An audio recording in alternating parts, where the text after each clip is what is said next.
Dice así Salmo 1. Se titula El justo y los pecadores.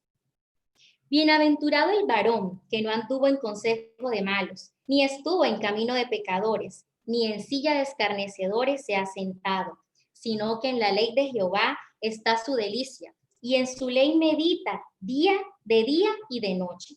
Será como árbol plantado junto a corrientes de aguas, que da su fruto en su tiempo y su hoja no cae, y todo lo que hace prosperará. No así los malos, que son como el tamo que arrebata el viento. Por tanto, no se levantarán los malos en el juicio, ni los pecadores en la congregación de los justos. Porque Jehová conoce el camino de los justos, mas la senda de los malos perecerá. Vamos a cerrar nuestros ojos y dirigirnos al Señor. Padre bueno que estás en los cielos, Señor, te alabamos, te glorificamos en esta hora. Te exaltamos, Dios, y te reconocemos a ti, Jehová, como el Dios del universo, Señor, como el gran yo soy, como el soberano.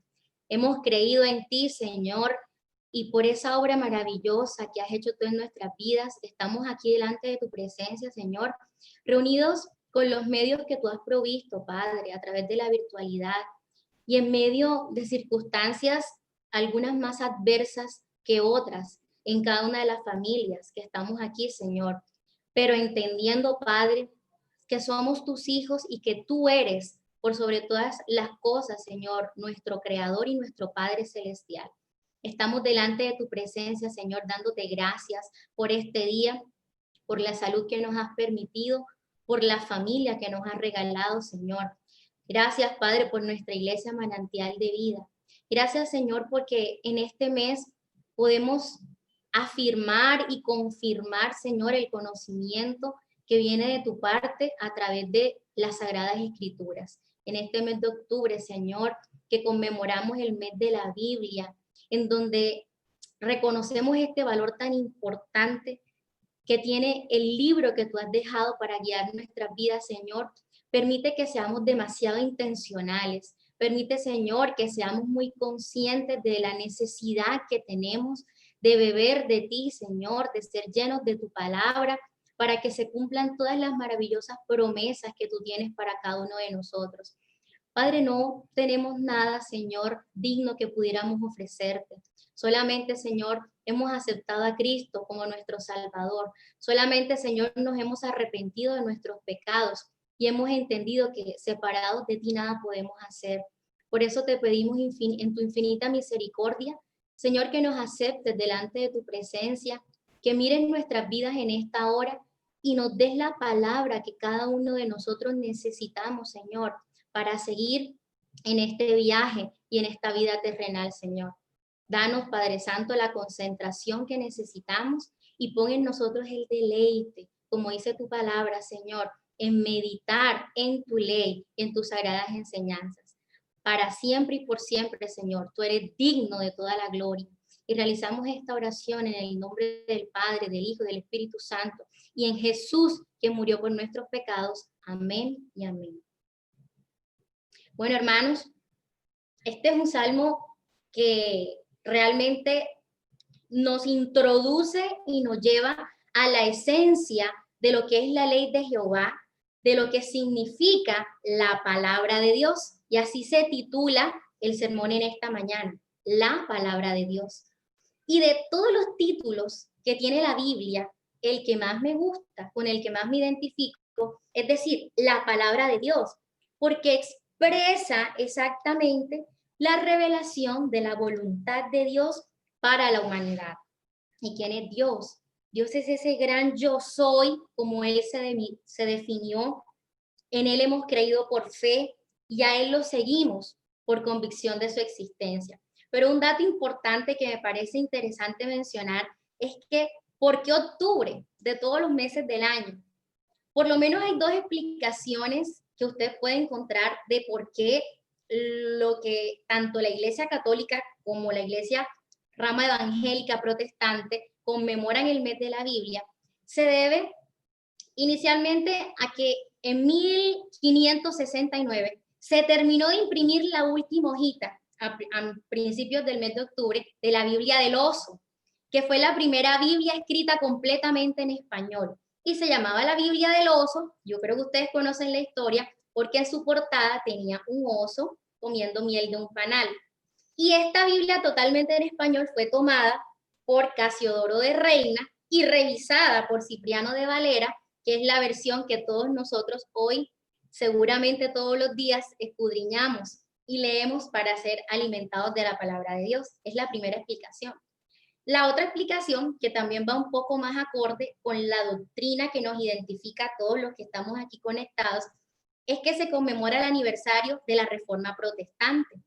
Justamente cuando se dio el cisma de la Iglesia Católica, ya en la Alta Edad Media, finalizando la Edad Media, se da esa separación entre la Iglesia Católica, como su liturgia y su doctrina lo estaban haciendo, con Martín Lutero y todas las tesis y todo lo que se empezó a hablar acerca del relacionamiento íntimo y personal que podíamos tener nosotros con Dios y no como lo planteaba directamente la Iglesia Católica.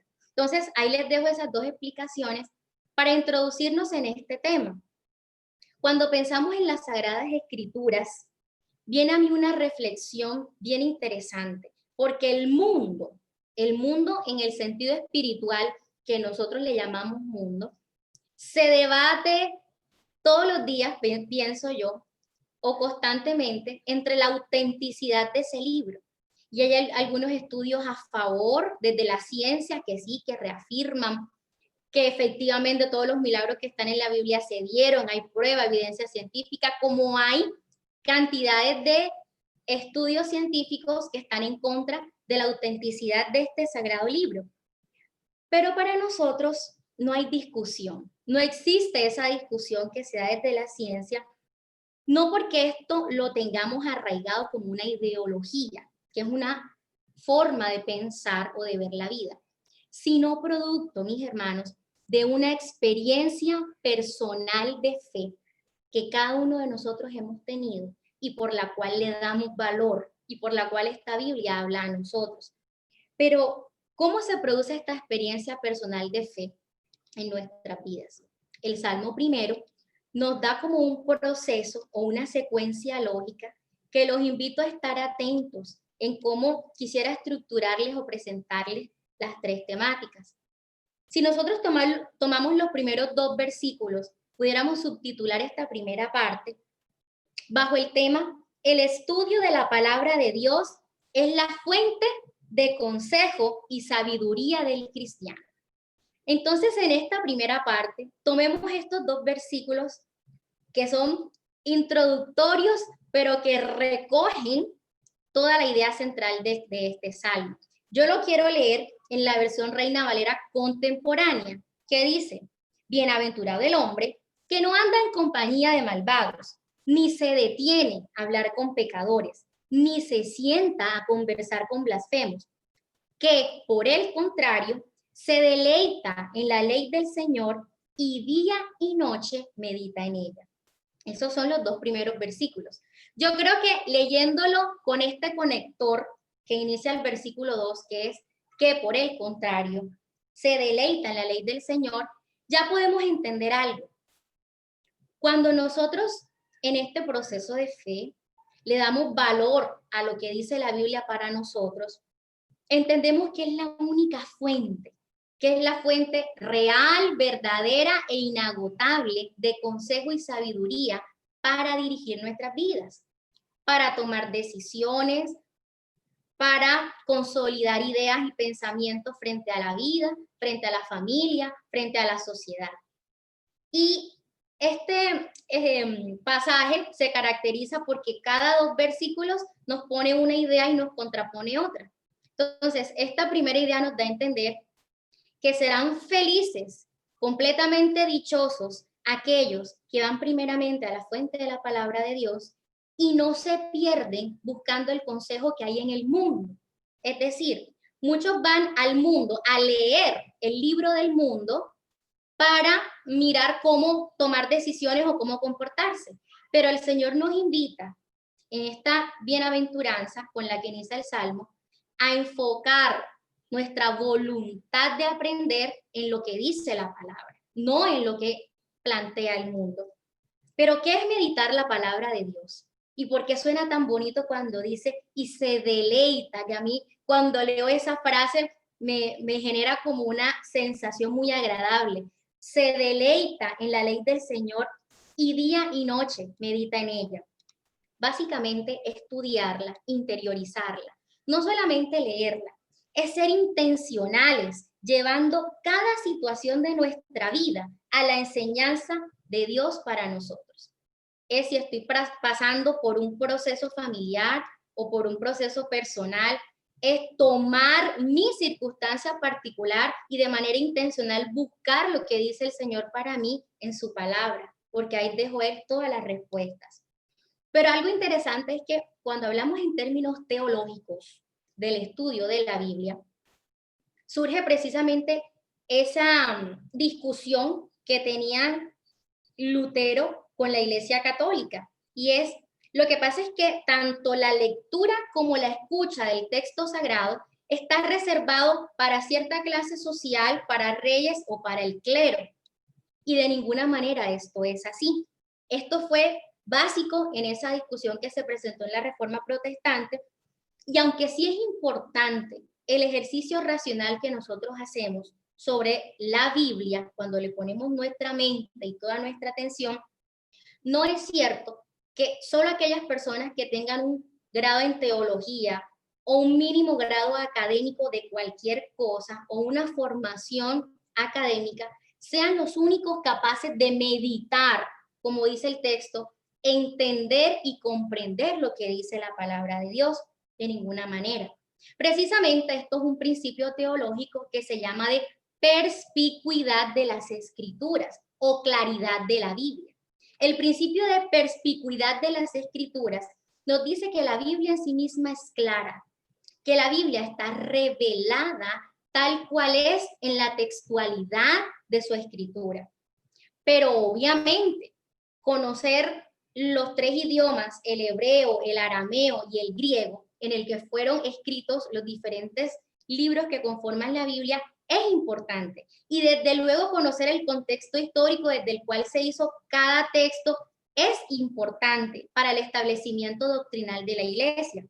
Pero no es lo único, ni tampoco es suficiente, porque para entender de lo que dice la Biblia acerca de quién es Dios, quiénes somos nosotros y cómo podemos ser salvos, no necesitamos ser eruditos, ni teólogos, ni grandes académicos. Solamente se necesita un corazón humilde, dispuesto a ser enseñado por el Señor, y la gran voluntad de deleitarse meditando en la palabra del Señor. Claro que es importante que estudiemos, que escudriñemos, que investiguemos las profundidades, si se quiere más, exegéticas o científicas de lo que dice la palabra. Pero no perdamos de vista esto. Por ejemplo, el Señor utilizó unos personajes que ya vemos en el Nuevo Testamento de todas las formaciones académicas. Podemos citar a un Pablo, a un Apolos, a un Lucas, que tenían tremenda formación académica y le hablaron a gobernantes, a filósofos, incluso a civilizaciones que se sentían por encima de las demás por su gran desarrollo tecnológico y sociopolítico, como los griegos y los romanos. Y Pablo les habló con una propiedad y con una certeza de las verdades del Evangelio. Pero también ven ustedes a Pedro o ven a Juan, que eran pescadores, y que el Señor los llamó y los utilizó y fueron discípulos cumpliendo el propósito de Dios en sus vidas de una manera maravillosa. Y ellos profundizaban en las enseñanzas de Jesús y en lo que ya estaba escrito que nos llega en la actualidad a nosotros. Y lo que debemos entender nosotros es que la enseñanza y la predicación es mucho más que un ejercicio académico. Se trata del poder de Dios para salvación. Y ahí quisiera leer lo que dice Segunda de Timoteo en su capítulo 3. Segunda de Timoteo, capítulo 3. Voy a leer desde el versículo 15 hasta el 16, Pablo le habla a Timoteo y en medio del discurso le dice, y que desde la niñez has sabido las sagradas escrituras, las cuales te pueden hacer sabio para la salvación por la fe que es en Cristo Jesús. Toda la escritura es inspirada por Dios y útil para enseñar, para redarguir, para corregir, para instruir en justicia, a fin de que el hombre de Dios sea perfecto, enteramente preparado para toda buena obra. Es uno de los textos que no se nos puede olvidar y que no podemos perder de vista con esta gran bienaventuranza de que el que prefiere deleitarse en la ley de Jehová y meditar en ella, desechando el consejo de los malos, haciendo a un lado, digámoslo así, la inteligencia mundana que ofrece el mundo, vienen unas consecuencias interesantes, que es la segunda parte que quiero denominar, que cuando la meditación de la palabra de Dios se lleva a la práctica, se producen resultados positivos. Vimos en los dos primeros versículos que el tema central es la palabra de Dios es la fuente de sabiduría y consejo del cristiano, y que no necesitamos ser eruditos para meditar en ella, y que el Señor tiene una promesa de felicidad y que dice que estaremos alegres, bienaventurados cuando elegimos deleitarnos en su palabra. Pero entonces cuando esa meditación de la palabra es llevada a la práctica, se producen resultados positivos. Leo en la versión Reina Valera contemporánea los versículos 3 y 4. Dice que ese hombre que acabamos de describir, el bienaventurado, ese hombre es como un árbol plantado junto a los arroyos. Llegado el momento, da su fruto y sus hojas no se marchitan. En todo lo que hace prospera. Con los malvados no pasa lo mismo. Son como el tamo que se lleva el viento. En estos dos versículos siguientes del Salmo 1 hay algo interesante. Y es que a través de la meditación de la palabra, Dios, con su Santo Espíritu, riega nuestra alma. Y a todos nos viene a la mente la imagen de cuando estamos regando una plantica. Cuando la plantica a través de sus raíces absorbe el agua y toma todo lo que necesita para estar establecida, crecer, florecer y desarrollarse. Nosotros de la palabra tomamos la hidratación necesaria para dirigir nuestra vida. Muchas veces estamos secos y sedientos, entonces no sabemos qué hacer, qué decisiones tomar, cómo comportarnos. Pero cuando estamos tomando de esta corriente de agua, nos hidratamos de la manera necesaria y suficiente para dirigir nuestra vida. Ahora, ¿cuál es la consecuencia o el resultado de esa forma de vida, del bienaventurado que no anda en consejo de impíos, sino que se deleita en la ley del Señor? ¿Cuál es su retribución? ¿Cuál es su recompensa? Hay algo interesante. Dice que será como árbol plantado. La primera imagen que debemos destacar es que el verbo plantado en su traducción original puede significar trasplantado o sacado de. Entonces, cuando usted hace su paso de fe, cuando usted es convencido de su pecado, se arrepiente de su pecado y llega a los pies de Cristo en humildad, Cristo coge ese árbol, lo saca del lugar seco y estéril donde lo tiene Satanás y el pecado y lo pone junto a la corriente de agua. Entonces toma ese árbol y lo trasplanta y lo pone en el lugar preciso donde tiene los medios de la gracia necesarios para estar arraigado, estable, bien alimentado, maduro, en crecimiento, fructífero, y no solo a corto plazo, sino a largo plazo. Y algo que me causa, llamémosle motivación, es que cuando leo estas características de aquel que fue plantado en ese lugar, es que está arraigado, estable, bien alimentado, maduro, en crecimiento y fructífero. Y yo digo, mi vida puede ser descrita de esta manera. Bueno, cada uno que está ahí en sus casas se puede hacer la pregunta de manera íntima y personal. Hoy mi vida puede ser descrita como una vida arraigada, estable, bien alimentada, una vida madura que va en crecimiento y que es fructífera. Yo quisiera que mi vida se pudiera describir con todas estas cualidades y características que nos da a entender el texto. Y seamos honestos, porque de nada nos sirve la apariencia de piedad. Muchas veces, incluso mi vida, no pudiera ser descrita con estas características, pero el Señor nos invita a que el anhelo de nosotros sea procurar estar en esta condición en nuestra relación con Él.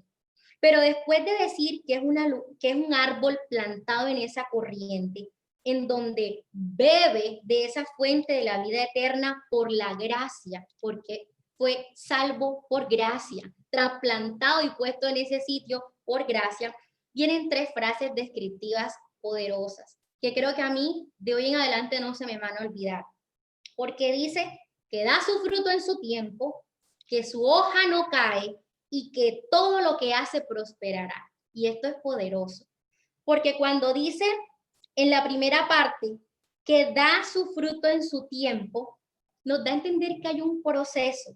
Recibimos vida, damos vida, producimos vida, porque ahora estamos con Cristo. Ya no estamos muertos en nuestros delitos y pecados. El dar fruto en su tiempo nos recuerda a qué pasaje del Nuevo Testamento, a Juan capítulo 15, cuando el Señor dice, el que permanece en mí y yo en él, ese da mucho fruto. Estoy parafraseando los versículos del 5 en adelante. El que permanece en mí y yo en él, ese da mucho fruto, porque separados de mí, nada podéis hacer. En esto se glorifica mi Padre, en que deis mucho fruto y así probéis que sois mis discípulos. ¿Qué vamos a probar? ¿Qué vamos a demostrar? Y lo mejor, ¿a quién le vamos a demostrar que nosotros somos hijos de Dios? Primeramente, a nosotros mismos. Porque debe existir en cada uno de nosotros una convicción íntima, real y despojada de cualquier hipocresía, de quién somos delante de Dios. Así como el profeta Isaías, cuando estuvo delante de la presencia de Dios, siendo un hombre, un varón que el Señor tenía en alta estima, dijo, ay de mí, que soy de labios inmundos, y empezó a decir que no era digno de estar delante de la presencia del Señor. Así todos los días debemos presentarnos delante de Dios y delante de los hombres, con una conciencia totalmente honesta de que solo por su gracia, de que solo por su obra maravillosa del Espíritu Santo, hoy nosotros creemos en Él. Hoy nosotros tenemos la oportunidad de reclamar promesas y que este es el evangelio de la prosperidad, el verdadero evangelio de la prosperidad. No aquel que te promete cosas, abundancia material, económica o incluso de salud. La verdadera prosperidad en el sentido bíblico, mis hermanos, es cuando la meditación consciente e intencional de la palabra te lleva a la práctica eficaz de la misma. No siendo solamente oidores, sino hacedores. Tú puedes probarte a ti mismo que eres un verdadero hijo de Dios cuando estás muriendo a tu propia carne, cuando de manera consciente renuncias a esos deseos por amor a la ley de Jehová y por aborrecimiento al pecado que daña a la humanidad y la separa del Padre. Y eso es lo que dice este texto, lo enlazamos con Juan capítulo 15, porque ese fruto es la práctica de la meditación de la palabra. Pero también hay otra frase descriptiva. No solo da su fruto en su tiempo, sino que su hoja no cae. Y yo reclamo esta promesa para mí. Cuando dice que su hoja no cae, quiere decir que aún en tiempos de adversidad, el Señor sostiene a sus hijos. Hemos atravesado por momentos muy difíciles este año.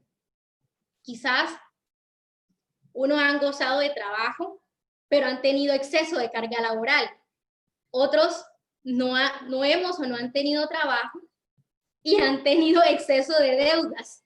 Pero definitivamente, sea cual sea la circunstancia que hemos atravesado este año, si tú meditas en la ley de Jehová, tu hoja no se caerá. Eso quiere decir que tu vida seguirá plantada y arraigada, bebiendo de la fuente inagotable y de la raíz profunda que está en la cruz. Porque fue en la cruz donde el Señor Jesús conquistó todas estas promesas para nosotros. Y eso me llena de mucha felicidad. Porque esta vida es pasajera y es terrenal, claro, pero la tenemos que vivir. Y vamos a sufrir el dolor y vamos a sufrir las alegrías con nuestra mirada puesta en esa gloria venidera que promete el Señor. Eso téngalo por seguro. Pero tenemos que trasegar esta vida. Hay que caminarla.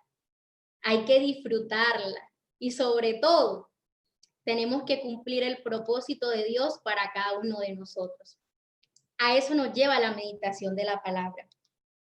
Por eso dice la última frase intencional. Y todo lo que hace prospera. ¿Cuál es el pasaje que nos recuerda esa frase y todo lo que hace prospera? Josué capítulo 1, versículo 8, cuando dice, este libro de la ley no se apartará de tu boca, sino que meditarás en él de día y de noche, para que cuides de hacer todo lo que está escrito en él, porque entonces harás prosperar tu camino y tendrás éxito. La verdadera clave del éxito. Hoy el Señor nos está diciendo es, no te separes del estudio consciente de la palabra.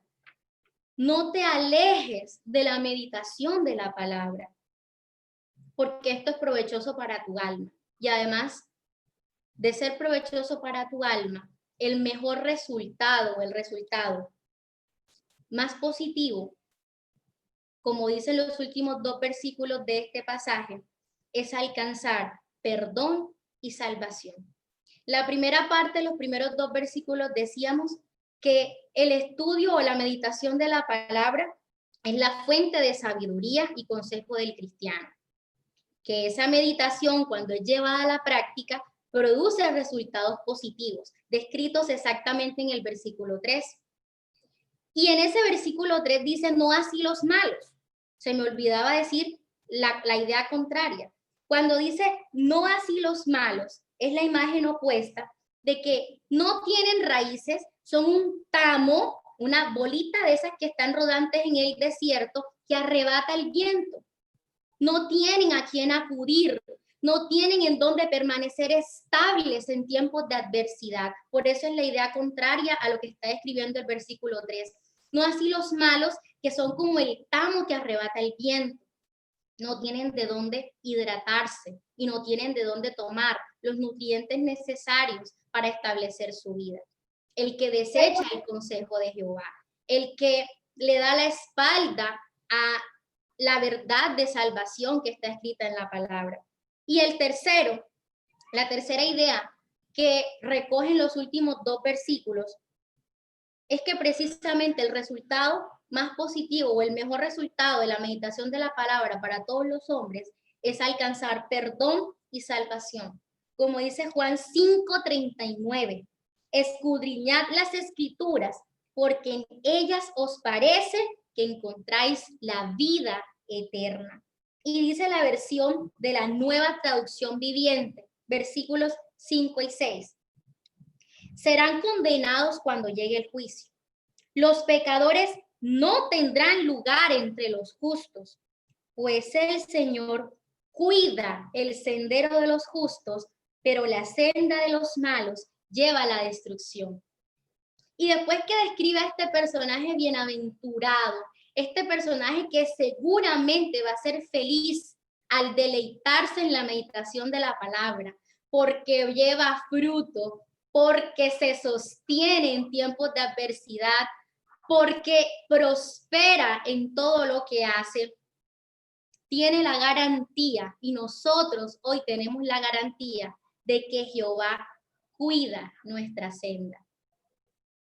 No depositamos nuestra fe o nuestra confianza en autoridades terrenales o en las cosas materiales que tengamos. Es que yo tengo una casa, es que yo tengo un carro, es que yo tengo un gran trabajo, es que tengo un buen título. Yo no deposito mi confianza en las cosas de este mundo porque son terrenales. Deposito mi confianza en que aún con todas las cosas que tengo en mis manos, que el Señor me ha puesto para administrar, Él es quien me cuida. Y como cuidador, no aparta sus ojos de mí. Y cuando dice que cuida su senda, también quiere decir que prepara esa senda, porque el mismo Señor ha puesto el camino y nos da a nosotros el sentir, el querer hacer para caminar por esa senda que lleva a la salvación. No es fácil porque sabemos que es angosta, que es estrecha y que es llena de desafíos, retos y dificultades, pero que al final hay un galardón precioso, que es el galardón de la vida eterna. En este salmo se enfatiza muchísimo la necesidad que nosotros tenemos de elegir la palabra de Dios como regla de fe y práctica, como dice uno de los estatutos de la doctrina bautista, porque vamos a poder depositar nuestra confianza absolutamente en Jehová y Él nos va a cuidar y no debemos temer, como decía el Salmo 23 que recitó Giovanni, no temeré mal alguno porque tú estarás conmigo. Y créanme que se levantarán enemigos. Y créanme que se levantará todo tipo de dificultades. Pero es ahí donde el Señor nos prueba y nos llama y nos dice, yo quiero cumplir mi propósito en tu vida. Sé que cada uno pudiera levantar la mano hoy y contar un testimonio de todas las cosas que ha atravesado, quizás no este año, sino toda su vida desde que empezó a caminar con Cristo. Quiebras, pérdidas económicas, pérdidas familiares, depresiones, cualquier tipo de circunstancia sentimental, afectiva, pero que también puede hoy levantar la mirada y decir, en esos momentos levanté mis ojos al Señor, busqué su palabra y encontré lo que necesitaba para mi vida. Mis hermanos, y como dice Isaías en el capítulo 26, versículo 3, que les quiero dejar este versículo como conclusión de este sermón que se ha titulado La palabra de Dios. Dice, tú guardarás en completa paz a aquel cuyo pensamiento en ti persevera, porque en ti ha confiado. Disfrutemos hoy de la paz que solo el Señor nos puede dar. Disfrutemos hoy de la confianza que solo los hijos de Dios podemos tener. Sabemos que tenemos errores, pero Dios está más dispuesto a perdonar nuestro pecado y nuestros errores de lo que nosotros estamos dispuestos a buscar su perdón y su dirección. Entonces, si Él está ahí incondicional para cada uno de nosotros, acerquémonos confiadamente al trono de la gracia. Y si es necesario reorientar nuestra vida hoy con este ejercicio, como les decía, intencional, de la meditación de la palabra, no es tarde. Tenemos hasta el último aliento de vida para hacerlo. Pero qué bueno que podamos experimentar en vida las promesas tan reales que ha dejado el Señor y que sea esa vida estable, madura, en crecimiento, fructífera, vibrante, vigorosa que describe este salmo. Yo quiero que mi vida se describa de esta manera, aún en las adversidades, aún en esta vida en la que enfrentamos enfermedades y cualquier otro tipo de retos y desafíos. Es el sentir que el Señor ha puesto en mi corazón y que quisiera invitarlos, mis hermanos, a que tomemos esta palabra la porción que nos corresponde a cada uno de nosotros y honremos a Dios con nuestras vidas, con nuestras acciones y sobre todo con ese deseo honesto de buscarlo todos los días, tanto en la lectura y meditación intencional de la misma como en la oración. Entonces, quiero darle paso a mi